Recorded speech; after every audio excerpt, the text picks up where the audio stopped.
Despite ServiceNow posting a blistering 22% revenue growth, the mature giant Salesforce is quietly expanding its margins while managing a massive $14.4 billion debt load. But does this mean the market is wrong about the agile challenger, or is there a hidden trap about to wipe out gains?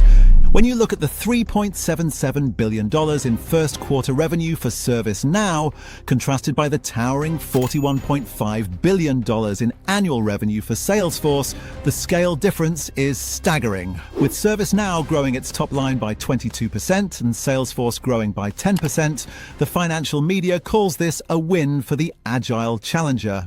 But when you look at the raw dollars, Salesforce is adding the equivalent of ServiceNow's entire quarterly revenue to its top line every single year. For your portfolio, this $41 billion disparity illustrates a critical value investing lesson. Percentage growth can often mask the compounding power of absolute scale. Are you buying fundamental growth or just the illusion of momentum? This brings us to the real elephant in the room, monetizing artificial intelligence. Salesforce recently reported $800 million in annual recurring revenue for its new Agentforce product suite, directly matching ServiceNow's claim of 130% growth in high-value artificial intelligence contracts. Standard stock market analysis assumes both are winning the race equally. But when you look at the $2.4 billion billable agentic work unit Salesforce successfully monetized last quarter compared to ServiceNow's traditional seat-based upsells, the winner looks more defined. Salesforce is structurally transitioning its billing model to autonomous labor, extracting operational leverage, while ServiceNow merely upgrades legacy subscriptions.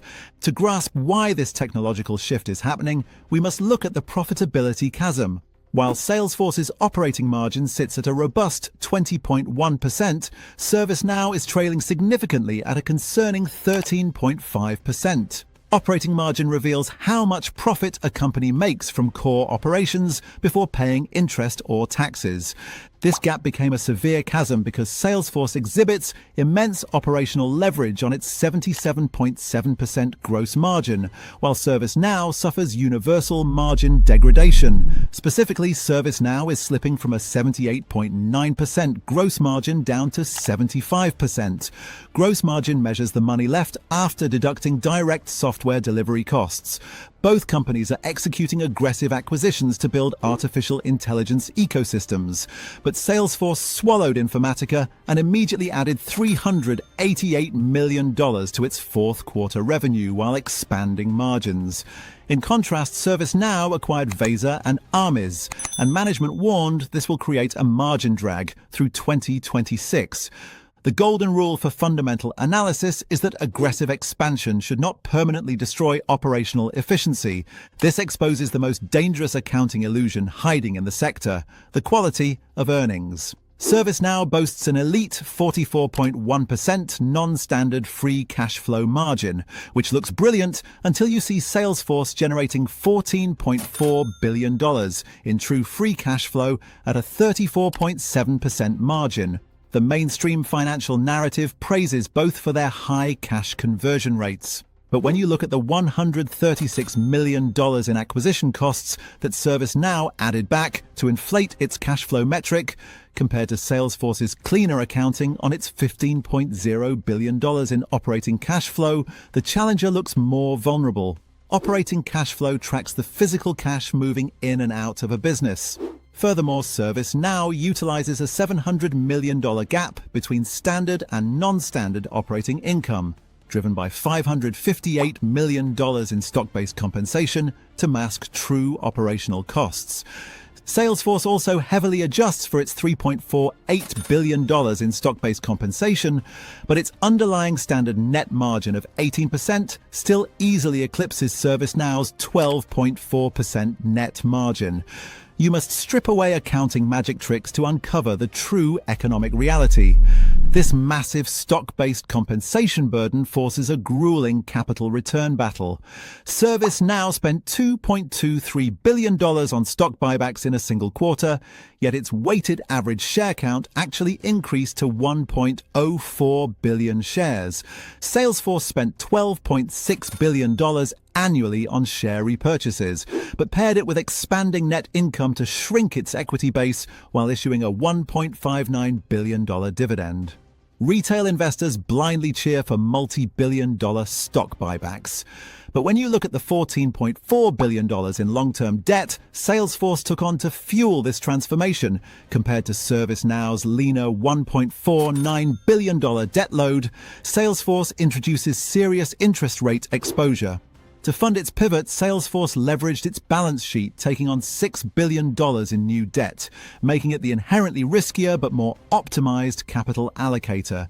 This is why your portfolio feels stagnant. Stock market analysis requires knowing if buybacks genuinely return capital or just act as a treadmill to absorb employee dilution. How do these capital structures hold up when sudden global uncertainty strikes? Both companies operate with a current ratio below 1. ServiceNow sits at 0.84 times, while Salesforce operates at a slightly tighter 0.76 times. The current ratio is a liquidity metric showing if a company can pay its debts over 12 months. The surface view dismisses this as an accounting artifact caused by massive deferred revenue. But when you look at the $4 billion in short-term debt obligations Salesforce introduced, compared to ServiceNow's lack of immediate maturity pressures, Salesforce's liquidity requires intense monitoring.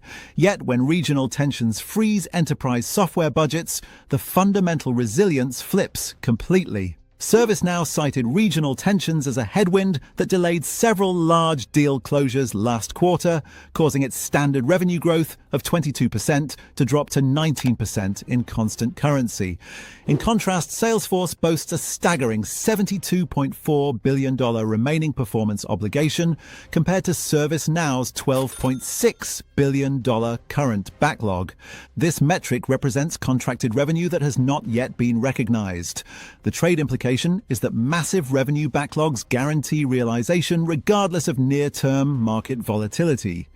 We must also dissect how efficiently these companies generate wealth from shareholder capital. Salesforce delivered a return on equity of 12.4%, while ServiceNow languished with a quarterly return on equity of just 3.8%. Return on equity measures how much profit a company generates with shareholders' invested money. Mainstream investing strategy often ignores efficiency metrics in favor of flashy revenue growth. But when you look at the $5.85 billion Salesforce added to retained earnings from profitability, compared to ServiceNow's equity contraction down to $11.73 billion from aggressive buybacks, the fundamental value proposition shifts. Salesforce is compounding internal wealth, while ServiceNow is depleting its book value to manage dilution from its $153 million employee stock plan inflows.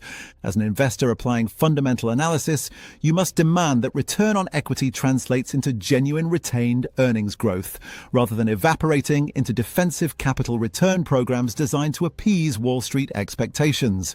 This leads to the ultimate battleground for an artificial intelligence operating system, the undeniable power of data gravity. Salesforce's Data 360 platform ingested 112 trillion records last year, an increase of 114%, utilizing a zero-copy architecture.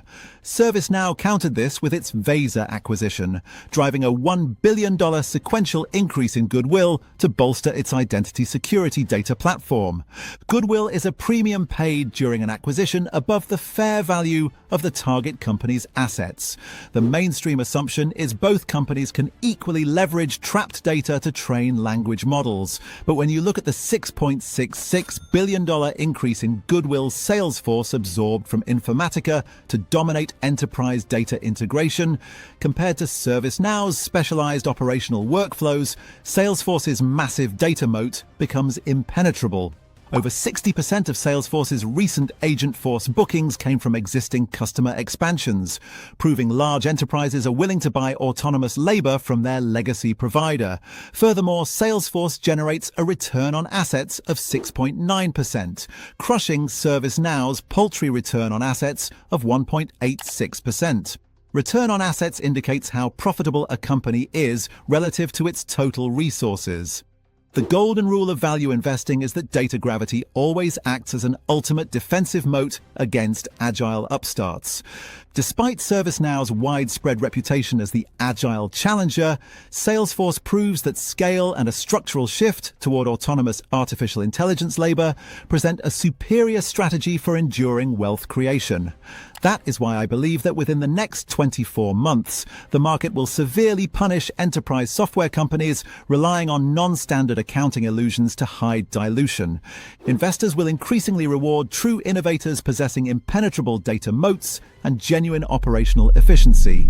This structural shift will trigger a massive valuation re-rating that ultimately crowns the $250 billion giant Salesforce as the high-margin operating system for the artificial intelligence era.